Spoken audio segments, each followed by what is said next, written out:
how to send a fax in Outlook. So first of all, if you want to go ahead and do this, Microsoft Outlook generally requires either a fax service provider or a connected fax modem.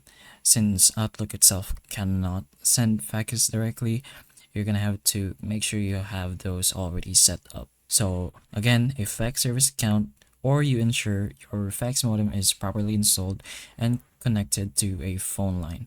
But if you are using an online fax service, you'll typically need a dedicated fax email address. Once you've done that, you can compose a new mail in your Outlook, either in the app itself, and then you can enter the recipient's fax number followed by the service domain.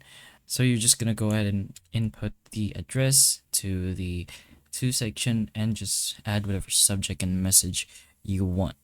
But the files and documents you want to send, such as PDF or Word files, you can just attach them, or you can also include a cover sheet in the email body if you want. But once ready, you can just click the send button. So the service or modem converts the email and attachment into a fax and delivers it to the recipient, usually sending a confirmation email once it's successfully transmitted. But it's important to note that sending faxes this way is not free by default. Online fax services generally requires a paid subscription or credits, or just something you spend while using a fax modem requires an active phone line. Some services offer limited time free trial credits, but they usually cap the number of pages or include some sort of ad.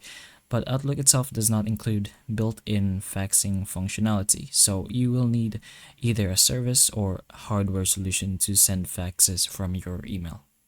So that's basically the general idea on how this works. So hopefully the information of this video can help you, and if it can, please like and subscribe for more videos like this, and that's all.